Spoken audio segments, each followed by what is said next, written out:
यह कहानी है एक प्राचीन और भयानक हवेली की, जो एक छोटे से ग्रामीण क्षेत्र में स्थित थी। गांव का नाम था मृत्यु नगरी, और इस गांव की पहचान उस खतरनाक हवेली से होती थी। इस हवेली का निर्माण सैकड़ों साल पहले एक अत्यंत धनी जमींदार राजेश ठाकुर ने किया था। राजेश ठाकुर अपने समय का एक निर्मम व्यक्ति था। हवेली के निर्माण के दौरान कई निर्दोष मजदूरों की जान जाने की घटनाएं सामने आईं।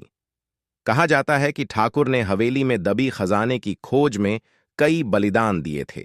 इन घटनाओं के बाद हवेली में अजीब और डरावनी घटनाएं घटित होने लगीं और धीरे धीरे वह दोबारा कभी न खुलने वाली जगह बन गई।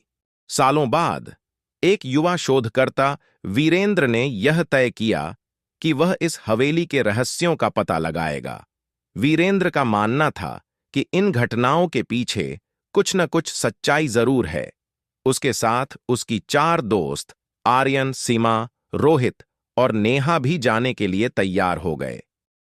एक दिन सभी मित्र पूरी तैयारी के साथ हवेली की ओर निकल पड़े। हवेली पहुंचते ही उनकी आंखों के सामने एक विचित्र दृश्य था। टूटे फूटे दरवाजे, खिड़कियों पर जाले, बड़ी बड़ी दीवारें और चारों तरफ सन्नाटा। हवेली के दरवाजे पर पहुंचकर वीरेंद्र ने अपनी मशाल जलाई और सब अंदर की ओर बढ़ गए। जैसे ही उन्होंने हवेली में कदम रखा, चारों ओर सन्नाटा बढ़ गया और हल्की हल्की ठंडी हवा चलने लगी। उन्होंने हवेली के विभिन्न हिस्सों की जांच शुरू कर दी। हर कक्ष में अजीब और डरावनी चीजें थीं। टूटे हुए फर्नीचर, जमीन पर खून के धब्बे और दीवारों पर अजीब से निशान। जांच करते करते वे हवेली के एक बड़े हॉल में पहुंच गए, जहां एक राजसी सिंहासन पड़ा था। सिंहासन देखकर उन्हें महसूस हुआ कि यहां कुछ रहस्यमय है।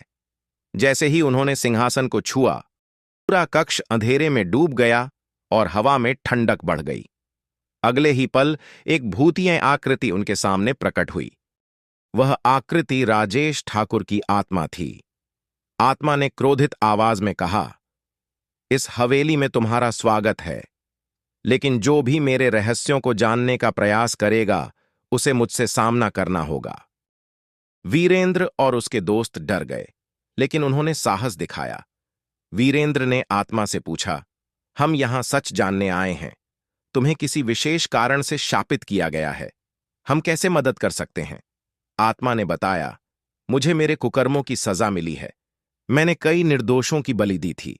अगर तुम मेरे हाथों मारे गए निर्दोषों की आत्माओं को शांति दिला सकते हो, तो मैं भी इस शाप से मुक्त हो सकता हूं। वीरेंद्र और उसके दोस्तों ने आत्मा की बात मानी और ठान लिया कि वे निर्दोषों की आत्माओं को शांति दिलाने के लिए कुछ भी करेंगे। उन्होंने हवेली के तहखानों की ओर कदम बढ़ाए, जहां कहा जाता था कि उन निर्दोषों की आत्माएं बंद थीं। तहखाने में प्रवेश करते ही एक भारी दरवाजा उनके सामने आया, जिसे खोलने के लिए उन्हें ऊपरी मंजिल से चाबी लानी पड़ी। ऊपरी मंजिल पर पहुंचते ही उन्होंने एक पुराने संदूक में वह चाबी पाई। चाबी लेकर वे तहखाने में वापस आए और दरवाजा खोला। जैसे ही दरवाजा खुला, उनके सामने भयानक दृश्य प्रकट हुआ। तहखाने के अंदर खून के धब्बों से सनी दीवारें, भूमि और जगह जगह हवेली के निर्माण के दौरान मारे गए मजदूरों की आत्माएं घूम रही थीं। आत्माएं बहुत दुखी थीं और उनके चेहरों पर दर्द झलक रहा था। वीरेंद्र ने आत्माओं से बात की और उन्हें शांति दिलाने का आश्वासन दिया। वीरेंद्र और उसके दोस्तों ने आसपास के मंदिर से पवित्र जल और मंत्र लेकर आत्माओं की शांति के लिए पूजा की।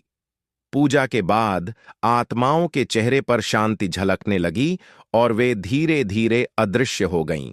आत्माओं के शांति प्राप्त करने के बाद राजेश ठाकुर की आत्मा फिर से प्रकट हुई और कहा, तुम्हारे इस नेक काम से मुझे भी शांति मिली है। मेरी आत्मा अब मुक्त हो रही है। राजेश ठाकुर की आत्मा ने वीरेंद्र और उसके दोस्तों को धन्यवाद कहा और हमेशा के लिए अदृश्य हो गई।